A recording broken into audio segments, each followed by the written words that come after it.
Welcome back, friends. In this video, we are going to look at an interesting enhancement to the Highway Dash project, which is a part of our intermediate curriculum. The specific enhancement that we'll look at is this thing called the accident animation. Now, let me first explain to you what I mean by accident animation, and then we'll see how we can do it. So for that purpose, let us see we are in the original game. Now here I've got a copy of the class project. Now here what happens is that when I'm sort of playing this game, and let's say I go and hit a car, right? So if I deliberately go hit a car, notice the car just disappears and the game comes to a complete rest.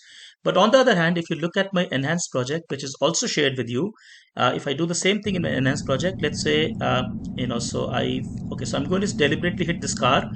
Notice the car does a lot of like a tumble, right? It just kind of does a tumble. It looks like a collision has happened, and this creates a kind of nice effect. Now, of course, obviously, this is not a driving lesson. This is not how you should be driving on a street, but nonetheless, just for fun, right? So, let's see how we can modify this project, which is basically a copy of the original project, to get that effect, right?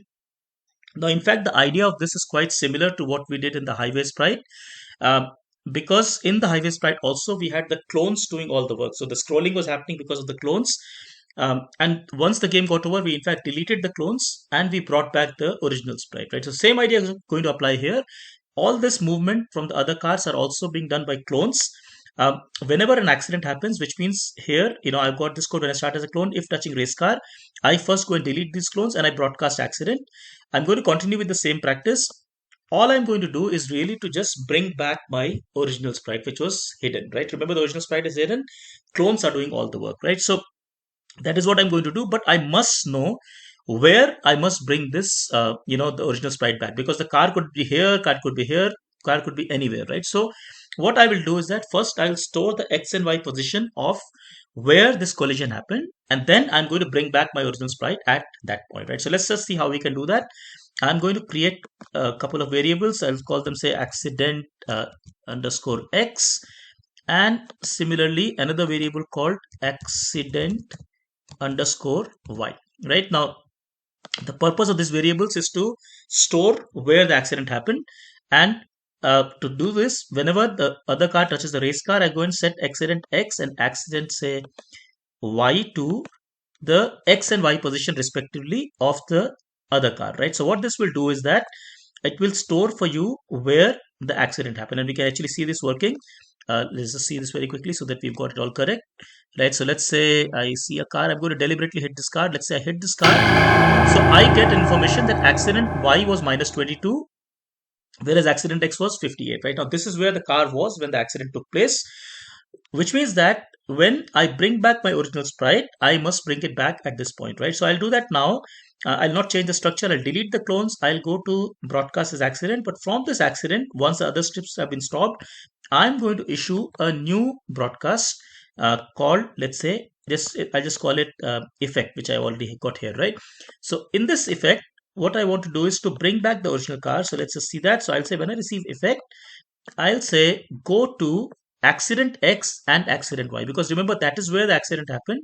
So I want to send my car to these two positions, it's accident X and accident Y. And let's say at this point I just do say show, right? So if I did just this much, then what happens is that when my car goes and hits that car, let's say I'm going to hit this car deliberately, and I now see a car over here. But remember, important to understand that it's no longer the clones have already been deleted. In fact, this is the original sprite, right? So which means that the car is available. Now I can create some effect, and the effect I create is actually quite in a way quite simple. So I'll just say, okay, repeat, say, and you can do more here, right? I just created this kind of quickly, right? So I'll say, okay, I want to create a little bit of a tumbling motion. So let's say I say repeat, say, 30 times, right? Now on the X side, I want the car to sort of swivel around a little bit. So I'll say change X by uh, let's say, a random number between, say, -5 and 5. So sometimes -5, sometimes 5, because remember this is in a repeat loop.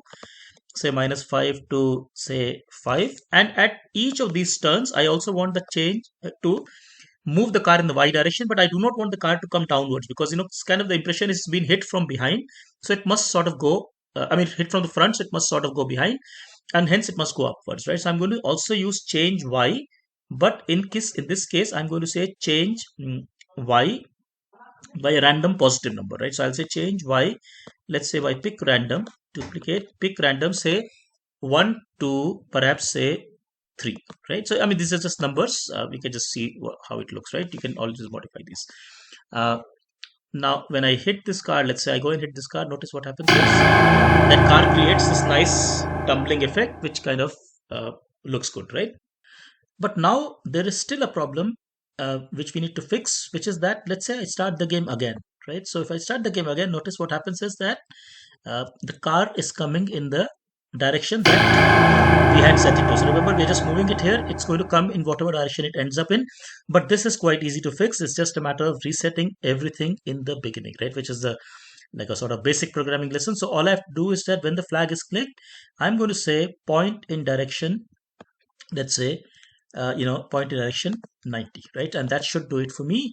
If I did that, then let's say the car comes in, the car is coming nicely. If I go and hit it, I get that animation, and let's say I restart this, and I expect the car to be appearing properly once again, which it does, right? Yes. So like I said, there's a lot of things you can do with this, but this is the basic idea. I hope you found this useful. Take care. Thank you so much. Bye bye.